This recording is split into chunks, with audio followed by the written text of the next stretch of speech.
kakak, om, tante, opa, oma. Dalam program live ini, kita akan belajar Alkitab lebih dalam lagi dengan menggunakan bahasa yang lebih santai.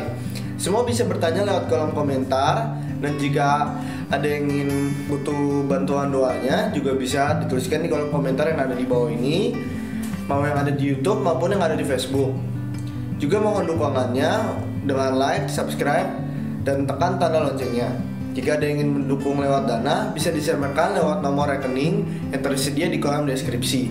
Dan lebih dari segalanya, dukungan doanya ya, agar program ini bisa menjadi berkat bagi banyak orang dan akhirnya menyenangkan hati Tuhan.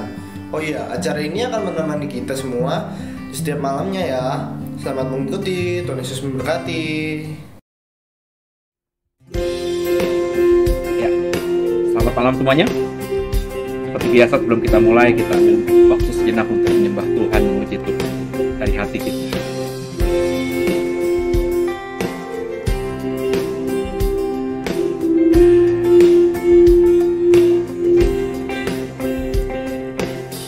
I come before you today.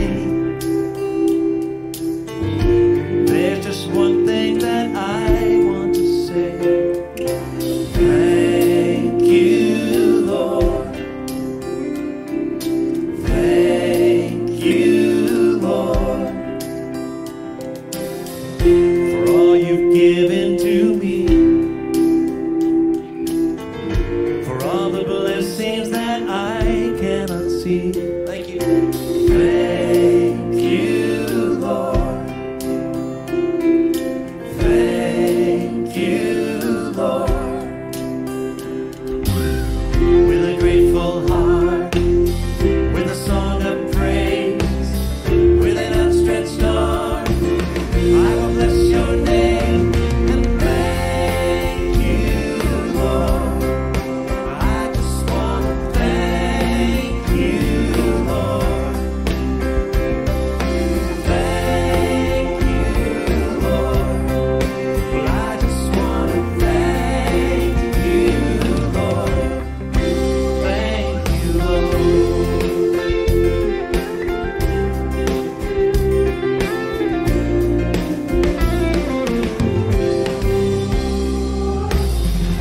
For all you've done in my life, you took my darkness and gave me your light. Thank you, Lord. Thank you, Lord. You took my sin and my shame, yes you. You took my sickness and healed all my pain. Thank you, Lord. Thank you, Lord. With a grateful heart, with a grateful heart, with a song of praise, with an outstretched arm, I will bless your name and thank you, Lord. I just want to thank you, Lord. Thank you, Lord. I just want to thank you, Lord. Thank you, Lord. Thank you, Lord. I just want to thank you, Lord. I just want to thank you, Lord.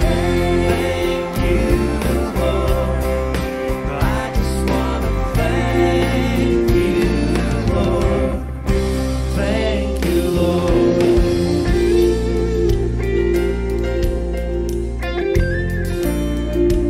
Lord, we thank you today for your goodness, for your mercy. Thank you for your love, Amin. for loving us when we were quite unlovable people. Thank you, Lord. Oh, thank you, Lord.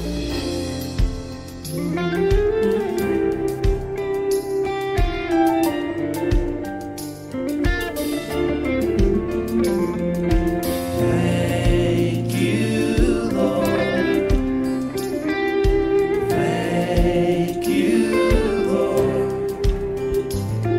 We thank you, Lord.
Senang kembali bersama dengan saudara di malam hari ini, di malam minggu ya saudara ya. Dan kita akan coba selesaikan Wahyu pasal 18 yang kemarin masih tertinggal. Kita baru bahas sampai ayat yang ke-20 ya. Jadi ada beberapa ayat lagi yang kita akan coba selesaikan. Dan kalau waktunya masih panjang nanti coba kita lanjutkan di pasal 19, karena pasal 18 perikop terakhir dengan Wahyu 19 perikop yang pertama itu masih kait-mengkait soal Babel, saudara ya. Dan sebelum kita siapkan hati kita untuk membaca Alkitab, tundukkan kepala, kita berdoa terlebih dahulu. Bapak yang baik, terima kasih buat malam hari ini. Kami percaya Tuhan hadir bersama dengan kami dan pasti akan memberkati kami di malam minggu ini. Bicara kepada kami Tuhan, jangan ada satupun kami yang Kau lalui. Berikan hikmat, marifat, sehingga ayat-ayat yang kami baca bisa terang benderang dan akhirnya kami semakin bisa menata diri di akhir zaman ini untuk bisa hidup yang menyenangkan hati Tuhan. Haleluya. Amin. Jadi kita siapkan Alkitab kita saudara ya, di Wahyu pasal 18 ayat yang ke-21. Tuhan, ini tugas kami, beri keberanian bagi kami. Ya, ada bantuan di depan, di layar saudara, entah di handphone atau di laptop atau di TV ya saudara ya.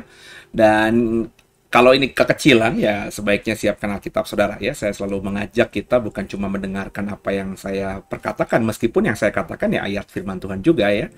Cuma sebaiknya kita juga membaca, kita melihat dengan mata, mengucapkan lewat mulut, terus sambil mendengarkan lewat telinga, baik apa ayat yang saya baca maupun kata-kata yang keluar yang dari mulut saudara ketika membaca Alkitab ini. Pasti dengan panca indera yang maksimal digunakan, kepekaan akan lebih dalam lagi. Ya, itu nggak tahu ya teori benar apa enggak, tapi dalam prakteknya saya selalu begitu. Saya nggak pernah baca Alkitab sambil diam gitu. Paling nggak bergumam, ya. Paling nggak buat saya sendiri gitu ya, sehingga saya dengar suara saya sendiri. Itu lebih gimana gitu daripada hanya sekedar diam. Kalau diam tuh lama-lama kita selesainya kalau mulainya sebelum tidur, selesainya besok pagi saudara. Ya. Jadi kita bersuara gitu saudara, itu yang saya praktekkan dalam keseharian ketika membaca apapun ya, bahkan baca koran pun, baca novel pun, saya selalu paling tidak bergumam gitu. Makanya kadang-kadang istri saya, anak-anak saya bilang, "Papa tuh kalau lagi baca atau lagi ngeliatin apapun itu lucu mulutnya ya." Mereka tidak dengar suara saya karena saya kan hanya bergumam gitu, tapi mulut saya komat kamit gitu kayak baca rapalan. Padahal bukan mantra, bukan rapalan, tapi ayat firman Tuhan atau artikel-artikel lain atau buku yang saya baca gitu saudara ya. Yuk. Babel tidak akan bangkit lagi, ayat 21. Demikian firman Tuhan ya. Dan seorang malaikat yang kuat, nah perhatikan lagi ya. Saya sudah katakan dalam beberapa malam sebelumnya, meskipun kita tidak bisa mengetahui namanya ya, bentuknya seperti apa, tapi Yohanes selalu mendeskripsikan malaikat-malaikat itu. Ada malaikat yang kuat, dan seorang malaikat yang kuat ya, malaikat yang penuh kuasa ya. Dan jadi selalu dikatakan seperti itu ya. Berarti kan ini mengindikasikan lebih dari satu malaikat yang Yohanes lihat. Dan juga selalu saya katakan dengan menjelaskan seorang malaikat yang kuat ya. Itu kan kalau kita gunakan dalam bahasa sehari-hari ya. Saya melihat tadi di pasar ada orang yang gagah luar biasa. Saya tadi lihat di mall ada orang yang tinggi luar biasa. Itu kan asumsinya nggak semua orang kuat, nggak semua orang tinggi. Seperti orang yang kita lihat di pasar maupun yang di mall tadi, itu saudara ya. Nah ini berarti ada sesuatu yang extraordinary, yang luar biasa. Yang tidak sama gitu. Sehingga Yohanes akhirnya membahasakan seorang malaikat yang kuat. Ya, dikatakan kuat karena kalimat berikutnya mengangkat sebuah batu sebesar batu kilangan ya. Lalu melemparkannya ke dalam laut, katanya, demikianlah Babel, kota besar itu akan dilemparkan dengan keras ke bawah dan ia tidak akan ditemukan lagi. Ini gambaran malaikatnya begitu kuat ya, sehingga batu kilangan aja bisa diangkat sama dia ya. Batu kilangan itu biasanya jangkar gitu ya.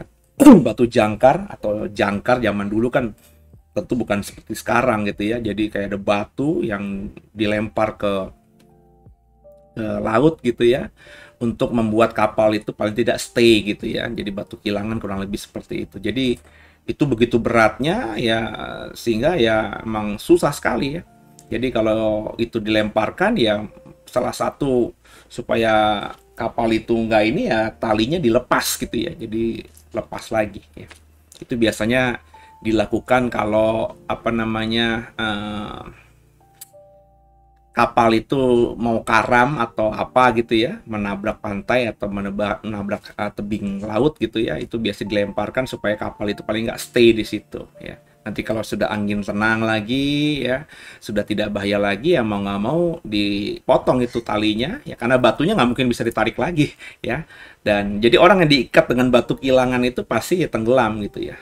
Ya, jadi kalau orang diikat dengan batu kilangan dan batu kilangannya dilempar ke laut ya, otomatis orang itu akan mati tenggelam karena nggak bisa melepaskan diri dan nggak mungkin bisa angkat batu itu gitu ya. Batu itu akan terus jatuh ke tubir laut yang paling dalam, dan kita yang terikat ya mau nggak mau kita akan terus ada dalam laut dan mati dalam waktu yang tidak berapa lama. Dan ini gambaran dari Babel ya, kota yang besar itu yang akan dihempaskan atau dilemparkan ke bawah dan nggak ditemukan lagi. Ya seperti batu kilangan kalau udah dilempar gitu ya, ya udah wassalam ya, kita nggak mungkin bisa nemuin lagi ya, kecuali zaman sekarang gitu ya, ada teknologi ya yang dengan robotik gitu ya kita bisa bawa. Tapi zaman dulu ya, di konteks perjanjian lama dan perjanjian baru, orang kalau sudah melempar batu kilangan itu ya udah, jangan berharap kembali lagi ya. Babel itu seperti itu, kata Yohanes, melihat apa yang dilakukan oleh malaikat yang kuat dan perkataan yang keluar dari mulutnya dia. Demikianlah seperti batu kilangan ini, Babel akan dilemparkan dengan keras ke bawah dan nggak ditemukan lagi. Babel itu apa? Babel itu adalah saya ulangi lagi ya, perempuan pelacur ya, yang memakai kain ungu, kain kermizi. Semua orang berdagang dengan dia, semua orang berusaha dengan dia. Salah satu pusat atau sentral dari apa namanya, dunia akhir zaman ya, barometer lah gitu ya, ukuran gitu ya. Jadi semua orang itu kiblatnya ke Babel ini, pusat peradaban dan lain sebagainya, yang tadinya dipakai Satan gitu ya, tapi ketika Satan akhirnya berinkarnasi menjadi manusia dan Satan akhirnya bekerja sama dengan 10 negara yang tadinya berkoalisi, berkolaborasi, bersekutu dengan Babel, tapi kemudian berbalik arah dan mengikuti antikristus atau binatang yang keluar dari dalam laut, yang adalah representasi Satan sebagai manusia. Jadi akhirnya 10 negara, 10 raja dengan plus binatang itu bekerja sama untuk menghancurkan apa namanya, Babel ini atas seizin Tuhan. Ini menariknya, atas seizin Tuhan. Tuhan yang mengarahkan 10 raja itu untuk berbalik mengikuti antikristus ya. Dan Tuhan memakai tangan Satan, Tuhan memakai tangan 10 raja itu dan juga antikristus untuk menghancurkan Babel, dan Babel hancur seketika dan tidak ditemukan lagi. Babel itu apa? Dengan deskripsi saya tadi, mestinya Bapak Ibu sudah bisa memahami ya, kekuatan negara yang paling besar di dunia 2021 itu gambaran Babel bagi saya. Apakah negara itu nanti yang disebutkan Babel di dalam kitab Wahyu, dalam nubuatan tentang akhir zaman? We'll see, kita lihat aja nanti. Dalam beberapa tahun ini, apakah negara yang paling berpengaruh di dunia hari ini itu masih terus berpengaruh ya. Jadi kita lihat aja gitu saudara. Apa namanya perkembangannya. Beberapa tahun yang lalu, siapa yang mau pertimbangkan India sebagai kekuatan dunia atau Indonesia sebagai kekuatan dunia ya? Tapi saya percaya Indonesia dengan India akan menjadi kekuatan yang luar biasa. Terbukti dengan Cina ya. Di tahun 45 ya, ketika habis Perang Dunia Kedua, kemudian ada PBB gitu ya. Ya, Cina menjadi salah satu bagian dari Dewan Keamanan Dunia ya, dipertimbangkan saat itu karena Cina populasi penduduknya luar biasa dan juga wilayah negaranya yang luar biasa ya. Dan orang Cina, keturunan Tiongkok, keturunan orang-orang ras kuning ini tersebar di mana-mana ya. Tapi siapa yang menyangka di 2021 Cina menjadi negara yang sangat luar biasa. Sangat luar biasa. Apa yang nggak bisa dibuat dia hari-hari ini gitu ya. Matahari pun bisa dia buat gitu kan saudara. Kalau Bapak Ibu membaca jurnal-jurnal atau artikel-artikel teknologi di Cina sana, Cina sudah berhasil membuat matahari buatan yang panasnya dan terangnya dan dampak dari sinar panas yang dia keluarkan itu jauh lebih bermanfaat dan lebih luar biasa dari sinar matahari sekarang. Ya. Cina tuh ya. Yang dulunya orang meremehkan dengan produksi Cina gitu ya. Tapi sekarang hari-hari ini semua apa yang nggak buatan Cina, saudara. Semua alat elektronik ya, meskipun itu mereknya merek Jerman kah ya, merek Eropa kah, merek Amerika kah, tapi dibuatnya di Cina semuanya. Saya ya kemarin tuh beli apa ya? Oh, beli waktu pas lagi beli sound system sekitar ya pas pindahan gereja kemarin ya, sekitar 2 tahun yang lalu lah ya. Saya muter-muter glodok, muter-muter toko-toko musik ya, pengen cari alat musik sound system atau speaker yang bagus lah gitu ya. Ditunjukkan lah beberapa itu ya. Merek-mereknya jelas bukan merek Cina. Kalau merek Cina kan Hang Seng gitu ya. Atau Lin Yang gitu ya, pokoknya yang nama-nama Chinese gitu, namanya nama-nama Jerman, nama-nama Barat gitu ya. Tapi ketika saya tanya ini buatan mana, ya pabriknya sih, mereknya sih buatan Jerman Pak, mereknya buatan Amerika Pak, tapi ya assemblingnya dia udah di Cina gitu ya, sudah Cina semuanya, nggak ada bahkan sampai mic yang paling bagus yang yang ada, yang buat nyanyi lah, yang buat pokok merek terbagus itu ya semuanya sekarang buatan Cina. Padahal dulu bukan buatan Cina ya.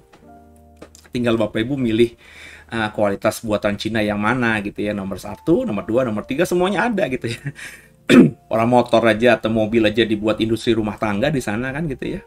Jadi nggak seperti di Indonesia, orang mau bikin motor itu ya harus punya pabrik besar di sana. Yang saya dapat informasi, saya tidak pernah melihat langsung sih, tapi yang saya dapat informasi itu beli motor itu ya industri rumah tangga. Jadi ke wilayah desa tertentu itu ada banyak semua yang bikin motor gitu ya.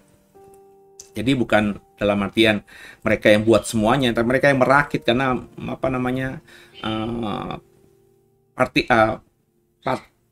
partikel-partikel lagi, bagian-bagiannya itu semuanya sudah ada ya. Jadi orang tinggal ngerakit aja ya, dan kita bisa import dari sana tanpa merek gitu ya, terus kita bisa bikin merek sendiri gitu ya.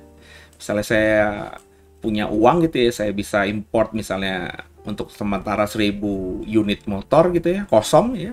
Saya urus izin di Indonesia dan lain sebagainya ya, itu saya tempelin aja ya. Merek apa Pak Seno? Ya saya bilang merek Serpong lah gitu ya, atau merek salak kayak durian kayak apa kayak gitu ya, dan bisa ya. Saya belum waktu di awal-awal pertobatan kenal seorang yang diberkati Tuhan luar biasa, yang jualan panci saudara, dan saya dapat informasi dari dia langsung, dia ke Cina itu ya, cari ya industri-industri rumah tangga yang bagus-bagus gitu ya, dia pegang, feeling dia kuat gitu ya, dia pilih yang bagus, import tanpa merek gitu ya, terus dia kasih merek sendiri ya. Kalau misalnya di sana bisa langsung lebih murah dikasih merek di sana, jadi datang dengan mereknya dia gitu ya. Atau ya dia bawa kosongan, di sini dia nyetak kardusnya, nyetak segala macam, terus ditempelin mereknya dia. Dan luar biasa, hari-hari ini kan gitu ya. Bapak Ibu coba lihat di YouTube aja gitu ya, mau import barang-barang murah gitu ya, dari Cina, dari gelang, dari bando ya, dari casing handphone sampai yang murmur baut, saya juga heran gitu ya, baut aja nggak bisa Indonesia buat gitu ya. Karena saya pernah beli baut gitu ya di toko baut, lagi butuh baut, itu saya lihat produk RRC gitu ya, produk Cina, made in China gitu ya. Padahal baut doang saudara ya, sesuatu yang nggak penting tapi penting gitu ya. Sebab kalau nggak punya baut ya nggak bisa jalan itu semuanya ya.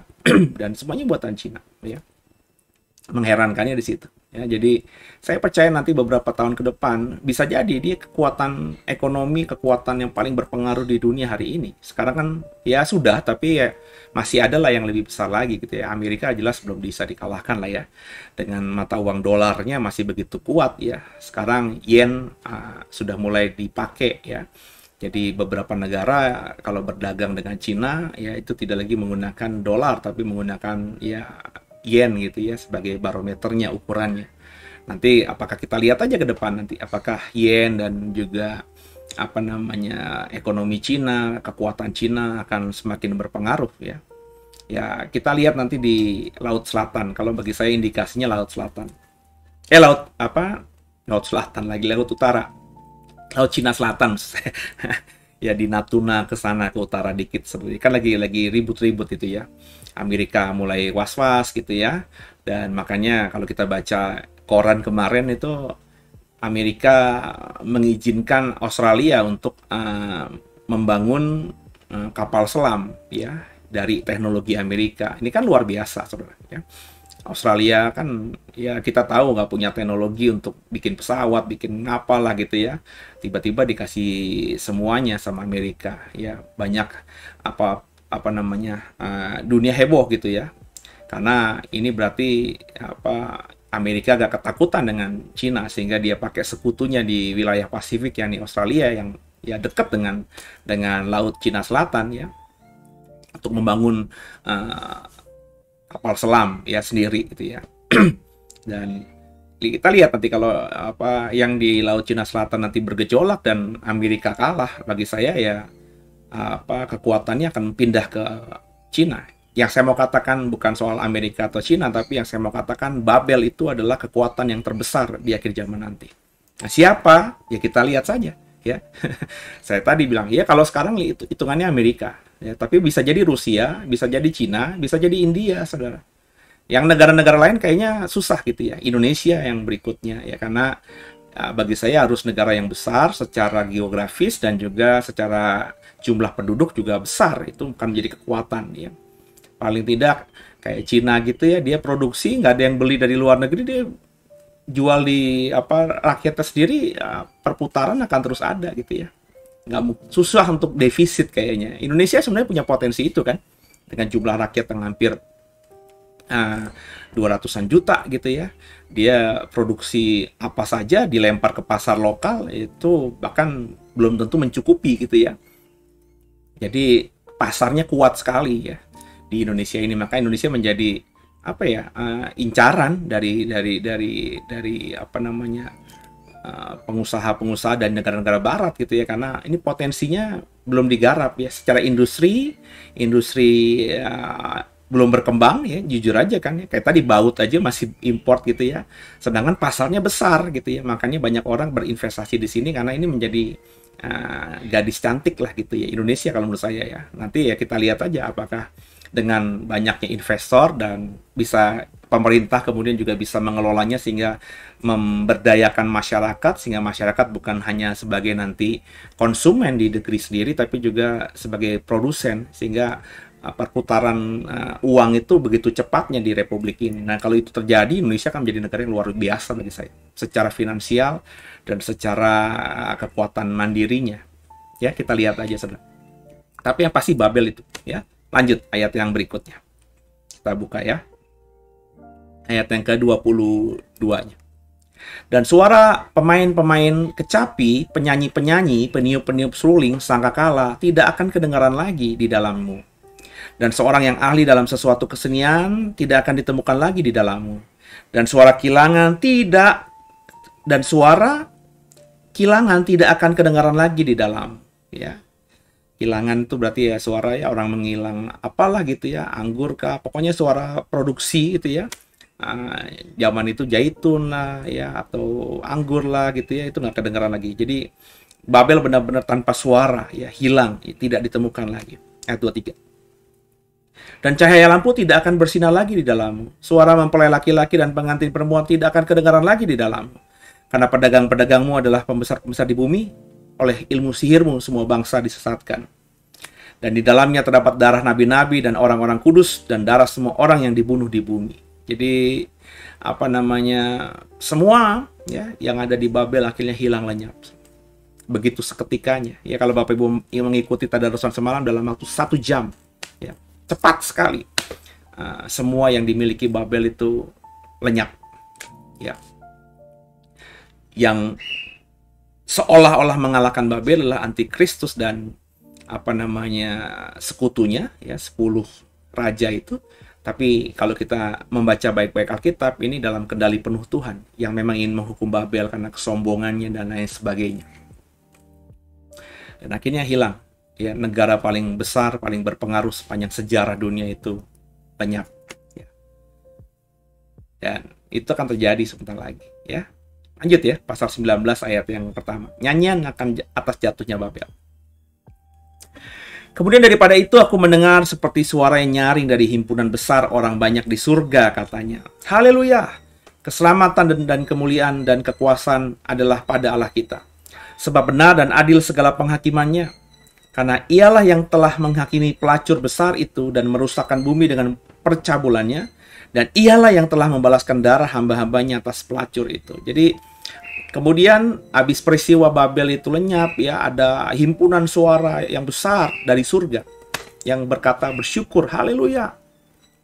Memuji Tuhan, ya, karena Allah yang mereka sembah itu yang karenanya mereka akhirnya menderita, karenanya mereka bahkan martir, itu sudah menjadi Allah yang hakim dan adil, ya, sehingga menghakimi pelacur besar itu, Babel itu, ya, perempuan yang pakai kain ungu dan kermizi itu, yang sudah merusak bumi dengan percabulannya, dan ya, Tuhan telah membalaskan darah hamba-hambanya atas Babel, ya, luar biasa pembelaan Tuhan, saudara. Jadi jangan bilang seperti malam sebelumnya saya bilang, jangan berpikir Tuhan itu tidak bela saudara. Mungkin pembelaannya bukan hari ini. Ketika kita dianiaya, kita dilukai, kita dijolimi, apakah Tuhan nggak tahu? Tuhan tahu. Tapi kenapa Tuhan nggak bela saya, Pak? Ya, kadang-kadang seperti ini ya Tuhan, saudara. Ya, ada sesuatu yang kita tidak bisa selami, ya, dari hatinya Tuhan. Mungkin dia sedih melihat kita dizolimi, tapi dia izinkan itu terjadi atas kita. Tapi bukan berarti dia lupakan peristiwa itu. Dia biarkan kita menderita gitu saja. Enggak, ada penghakimannya nanti. Orang yang menjolimi kita hari ini mungkin kayak orang hebat. Dia bangga banget. Dia bisa mengalahkan kita, tanda kutip, dan lain sebagainya. Tapi orang-orang yang jahat itu nanti akan dihakimi Tuhan. Ya, karena apa? Karena Tuhan melihat, ya, bahasa dalam kitab Wahyu pasal 19, darah kita, ya. Melihat pengorbanan kita. Melihat siapa kita yang sudah dianiaya oleh mereka. Tuhan nggak akan tinggal diam. Ada waktunya nanti, ya. Jadi santai saja, saudara, ya. Kalaupun kita dianiaya dan Tuhan izinkan, berarti kan kita dalam kendali Tuhan. Kalau kita diizinkan Tuhan seperti ini, ingat nggak ada ayat berkata, satu helai rambut pun tidak akan kubiarkan jatuh dari kepalamu, ya. Jadi begitu luar biasanya Tuhan. Sepertinya Dia tinggalkan kita, tapi nggak Dia tinggalkan kita dengan seperti apa ya bayangan kita. Bahkan Yesus saja yang sudah menanggung dosa atas dunia aja nggak ditinggalkan sepenuhnya sama Tuhan. Benar nggak? Sebab kalau Tuhan kalau Tuhan tinggalkan sepenuhnya Yesus, maka nggak mungkin ada kebangkitan itu. Iya nggak sih? Kalau Tuhan nggak izinkan ada kebangkitan, Bapa nggak izinkan ada kebangkitan anaknya, ya nggak terjadi kan? Tapi kan terjadi. Artinya apa? Ya, Bapa meninggalkan Yesus ketika Yesus pikul semua kutuk dosa manusia. Tapi ketika selesai, pekerjaan itu selesai, Yesus mati, ya sudah. Ya, kasih Bapa kembali ada pada Yesus karena Yesus sudah menyelesaikan pekerjaannya dengan tuntas. Ya, kemudian dipulihkannya, dibangkitkannya, dan akhirnya menjadi apa namanya Tuhan yang menghakimi manusia. Ya. Lanjut ayat yang ke-3. Dan untuk kedua kalinya dia berkata, ya, mereka berkata, haleluya, ya. Ya, asapnya naik sampai selama-lamanya. Ya, ini bicara mengenai apa namanya penghakiman Tuhan itu, asapnya naik sampai selama-lamanya. Artinya apa? Artinya penghakiman atas Babel itu nggak ada durasi waktunya, saudara. Ya, jadi janganlah terhisap dengan pengajaran yang mengatakan bahwa karena Tuhan itu Maha Pengasih, maka neraka itu nggak kekal, ya. Nanti ada waktunya neraka itu hilang. Semua yang dibakar di neraka akan mati, ya.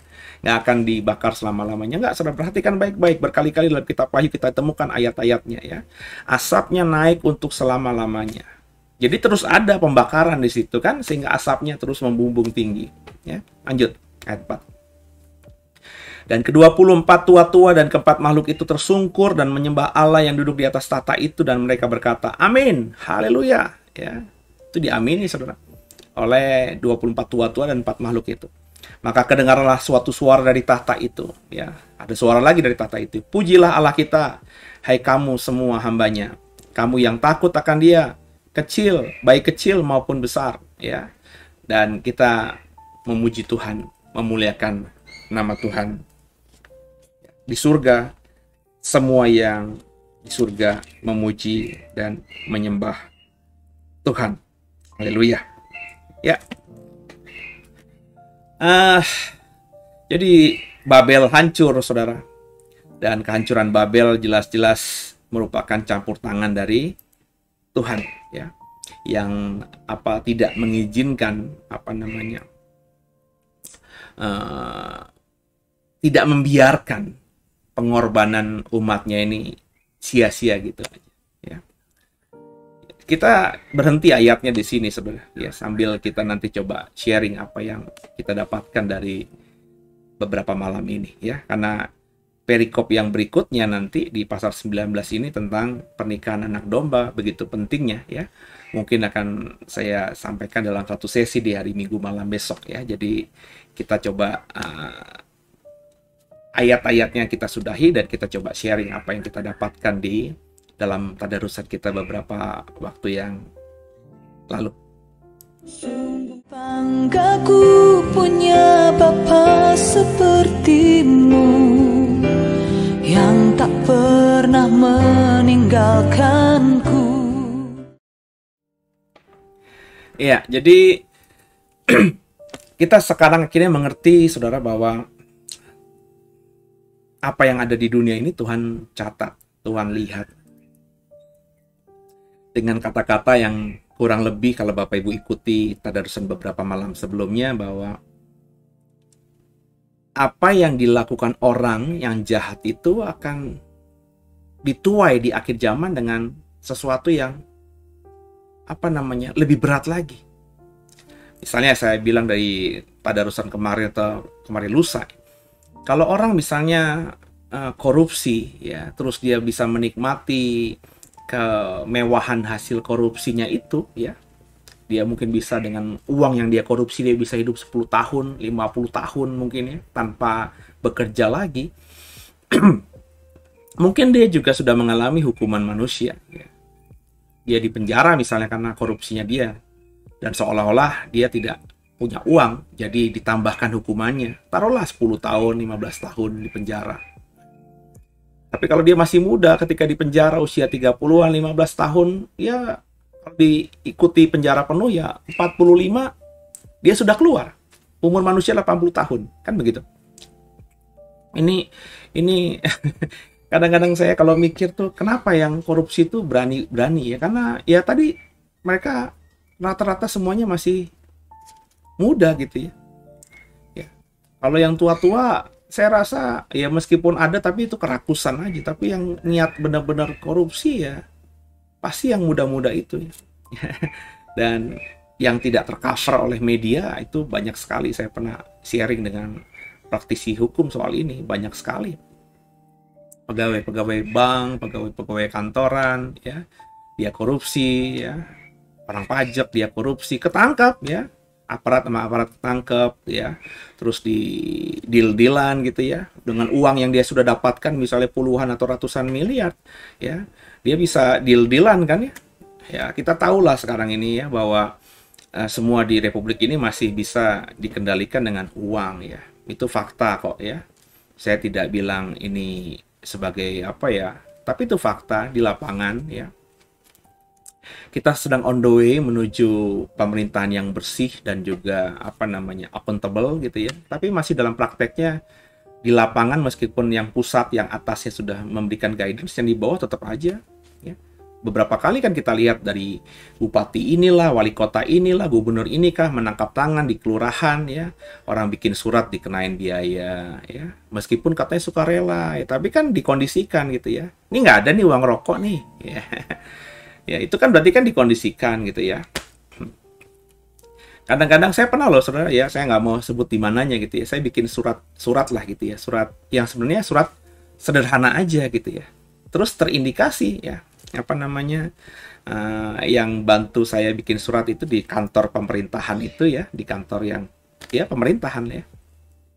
Ya, ini free Pak gitu ya. Tapi ya boleh lah kalau misalnya buat apa beli-beli rokok gitu ya. Omong gitu loh saudara.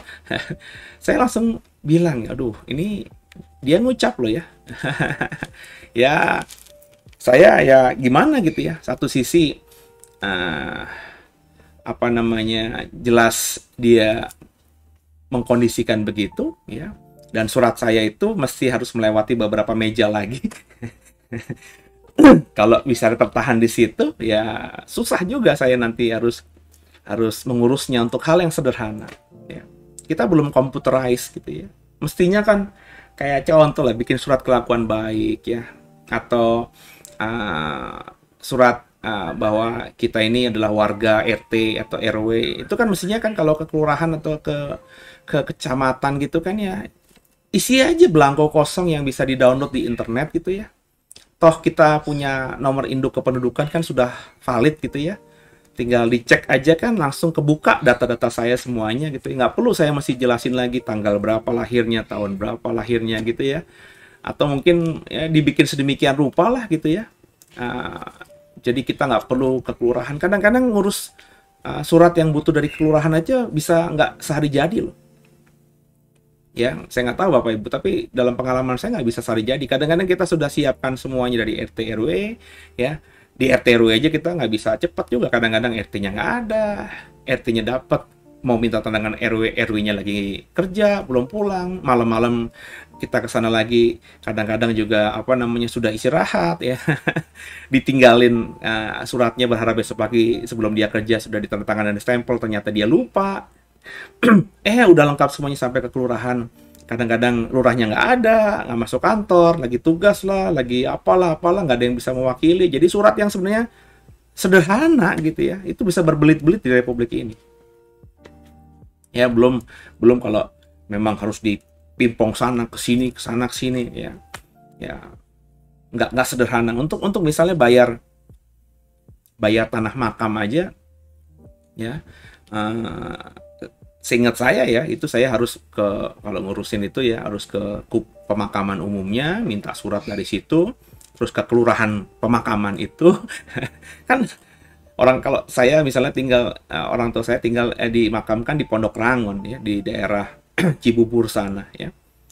Saya tinggal di Serpong ya. Tentu nggak tahu dong kantor kelurahannya di mana gitu ya.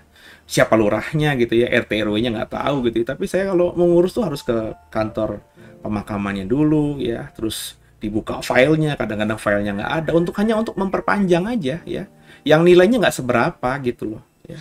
Teman capeknya itu ya, kenapa nggak simpel aja gitu ya, ya pokoknya dibayarin aja, dibuat aja formnya gimana ya, kan nggak penting banget ya, pokoknya kan yang penting pajaknya itu terbayarkan terus kan gitu. Yang bayar anak yang pertama, anak yang kedua, atau cucu pertama, cucu kedua, atau keluarga yang mana kan nggak penting banget gitu. Ya selama masih dibayar ya berarti si keluarga masih bertanggung jawab untuk apa namanya membayar kewajibannya misalnya gitu ya ke pemakaman kan begitu. Tapi enggak mesti tektok sana tektok sini ya. Pokoknya kalau udah ngurusin perpanjangan kontrak atau tanah makam 3 tahun sekali kalau nggak salah itu ya memang nggak libet sih. Kalau semuanya pas ada dan nggak lagi ada trouble sih cepet ya, sejam, 2 jam, 3 jam selesai gitu ya. Tapi kan mesti tektok dulu. Itu belum kalau tiba-tiba yang ngurus adminnya lagi rapat lah, lagi pacara, lagi seminar lah, lagi dipanggil gubernur lah atau apalah, udah lah itu. Wassalamualaikum dah tuh. Ya. Di sini dibuat sulit gitu ya. Dibuat sulit. Kayak contoh belum lama saya dapat kabar ada ya orang yang dekat dengan saya yang anaknya sudah selesai sekolah kedokteran di luar negeri gitu ya. Jadi dengan ijazah kedokteran dia di luar negeri yang dengan universitas kedokteran terbaik juga untuk dia bisa praktek di Indonesia itu butuh apa ya? butuh penyetaraan katanya. Ya bahasanya gitu kurang lebih. Harus urus ini, urus ini, urus ini, urus ini dan lain sebagainya gitu ya. Padahal belum tentu fakultas kedokteran kita jauh lebih bagus daripada yang ditempuh oleh anak dari rekan saya ini gitu ya. Jadi di sini tuh belibet gitu ya. Dan yang saya mau katakan bahwa dalam konteks pemahaman tentang akhir zaman ini juga kita harus menyadari bahwa pergumulan-pergumulan ya, tantangan-tantangan akan terus ada gitu ya. Dan kita diminta untuk lebih bijaksana, lebih penuh hikmat ya. Di malam-malam sebelumnya kita sudah diingatkan juga bahwa bicara mengenai apa yang kita lakukan ya, itu dihitung ya, dilihat sama Tuhan dan akan diperhitungkan. Jadi saya bilang tadi kalau korupsi kita bisa nikmati lama gitu ya, nanti dalam penghakimannya Tuhan ya, kemewahan yang kita bisa nikmati lama dengan cara menjolimi atau melukai orang lain ya, itu akan dihukum di waktu yang sama. Jadi bayangin kita bisa menikmati korupsi kita selama 10 tahun misalnya. 10 tahun kita ongkang-ongkang kaki, tapi nanti penghukuman dalam 1 jam. Dalam 1 jam apa yang kita nikmati itu akan ditimpakan kepada kita sebagai penghukuman kita. Ya kita 10 tahun nyicil menikmati korupsi, tapi nanti di penghakimannya Tuhan, apa yang kita lukai kepada banyak orang itu akan ditimpakan kepada kita dalam waktu yang 1 jam. Berarti berat sekali itu penghakimannya Tuhan. Nggak akan ada orang yang sanggup bisa menghadapinya. Saya ketika mendapatkan ini mikir panjang makanya ya. Kalau bisa ya sudahlah ya. Jangan mikir yang macam-macam, jangan berbuat yang macam-macam, jangan neko-neko, nothing tulus aja ya. Lakukan aja ya yang kita anggap benar gitu ya. Firm di situ. Mau ada orang yang puji, mau ada orang yang nyela, mau ada orang yang bersama, mau ada orang yang meninggalkan, ya firm aja di jalani kita. Sambil terus hidup ya, jangan melukai gitu ya. Ya kalau kita dilukai ya biarin aja ya. Jadi ini nanti saya khotbahkan di hari Minggu besok sebenarnya. Jadi saya terinspirasi dengan apa yang kita bahas di tadarusan Alkitab kita ini untuk membagikannya dalam khotbah hari Minggu ya. Jadi nanti hari Minggu besok Bapak Ibu bisa ikuti khotbah di The Way ya. Saya 2 kali sesi jam 9.45 dengan jam 11 ya. 2 khotbah yang berbeda dan semoga memberkati saudara ya. Jadi di dalam Wahyu pasal 18, Wahyu pasal yang ke-19, kita tahu bahwa Babel itu benar-benar hancur ya. Negara yang terbesar, yang paling berpengaruh, kedikjayaannya nggak ada. Dalam hitungan singkat semua itu hilang, kita katakan. So, kalau Babel saja yang kuat begitu bisa hilang hanya dalam hitungan sesaat, siapa kita? Makanya apa yang kita punya di tangan kita saat ini, coba introspeksi diri, ini didapat dengan halal atau haram? Apa yang kita makan, apa yang kita kenakan, apa yang kita miliki di rumah kita, itu kita dapatkan dengan halal atau haram? Kalau jelas-jelas haram, saudara, kembalikan. Atau saudara sekarang sudah bertobat, tapi di masa lalu pernah korupsi, sekarang kan bertobat, minta ampun sama Tuhan, sudah kan? Tapi kan uang hasil korupsinya masih kau miliki. Jangan-jangan kau kaya hari ini, kau diberkati hari ini karena hasil korupsimu. Kan banyak gitu. Ya, saya melihat fenomenanya, saudara ya. Ya, waktu masih kerja beneran gitu ya, kerja sekuler, itu korupsi, tapi ketika sudah ngerasa cukup jadi hamba Tuhan. Jadi pendeta. Ya, cuci dosa gitu ya. Ini bagi saya nggak bisa. Ya, dia bertobat sama Tuhan, selesai. Dosanya diampuni, tapi kenikmatan yang dia dapatkan itu di masa lalu sehingga hari ini dia bisa nyaman ya, ini kan harus dibereskan, karena yang dia dapatkan hari ini kan semua dari hasil yang nggak baik di masa lalu. Dosanya kepada Tuhan sudah diampuni, tapi ininya harus dibereskan juga dong. Caranya gimana? Ya bagi saya kembalikan. Kembalikannya gimana Pak? Kalau saya kembalikan kepada negara nanti saya ditangkap. Nah, Ya kalau negara nggak memprosesnya, ya nggak mengetahuinya, bagi saya sudah beres sama Tuhan, ya kembalikan itu untuk bermanfaat bagi orang lain. Tapi jangan, kalau bagi saya ya, jangan memberi tangan kiri tangan kanan tahu. Ya. Apalagi itu hasil dari hasil yang nggak halal, yang haram gitu. Ya udah no name aja kirim kemana. Kita korupsi berapa dulu? 15 tahun lalu. Oh, saya dulu ambil sekitar 10 juta, 15 juta, 100 juta. Ya 20 tahun lalu 100 juta itu besar sekali. Ya sekarang coba dikonversi ya dengan dolar saat itu dengan dolar sekarang berapa? Ya. Meskipun harus menghabiskan uang kita hari ini, ya bahkan setengahnya hilang gitu ya, karena itu kita anggap kalau dikurskan hari ini sebesar itu, ya kembalikan. Ya korupsi di mana dulu? Ya. Kalau takut ketahuan nanti dilaporkan, ya sudah, kalau menurut saya pakai hikmat, beres sama Tuhan, ya udah tabur aja kemana. Tapi nggak usah bilang-bilang dari saudara. Kalau bilang-bilang nanti kan orang tahunya itu dari saudara. Padahal itu uang nggak bener. Ya udah kirim aja tanpa nama. Kan banyak kalau panti asuhan nomor rekeningnya, ya kirim tanpa informasi tentang siapa kita, ya. Kemudian kirim lagi kemana gitu ya, ke yayasan apa yang benar-benar kita tahu. Sehingga kalau bagi saya itu yang harus kita bereskan. Ya.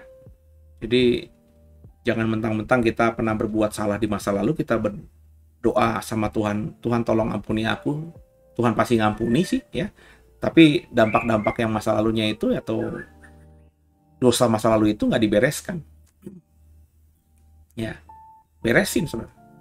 Kalau kok kemarin pernah bermasalah dengan orang, ribut besar, ya benci-bencian, sekarang kau bertobat, minta ampun sama Tuhan, Tuhan aku kemarin pernah ribut sama orang ini, ampuni dosaku itu, Tuhan. Dosamu diampuni. Tapi sama orang itu gimana? Beresin, ya. Kalau nggak beresin ya itu namanya belum mau ngampuni. Caranya gimana dong? Ya sudah, WhatsAppin kek, minta maaf kek.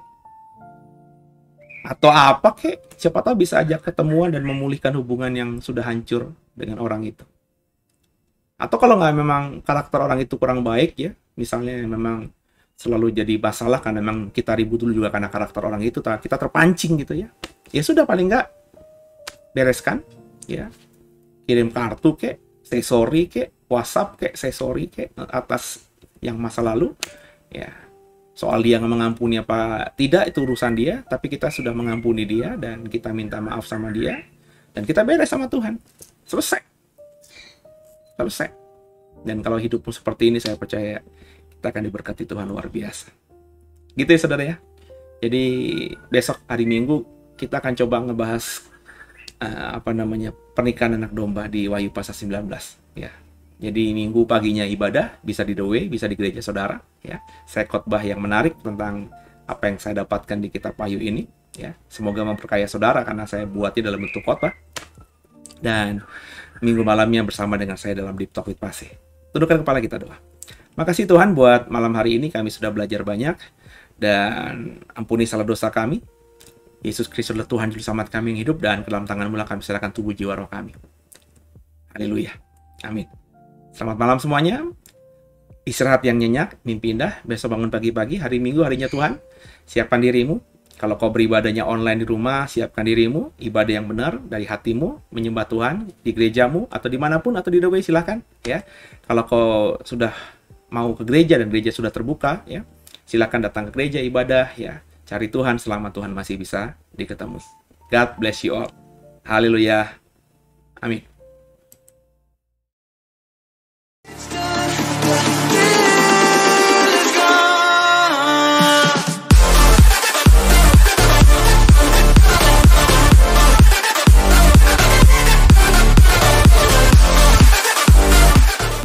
Bagi Bapak Ibu yang merasa diberkati dan ingin memberkati kami lebih lewat dana, dapat disalurkan melalui scan barcode berikut ini atau ditransfer melalui rekening yang ada di layar Bapak Ibu Saudara.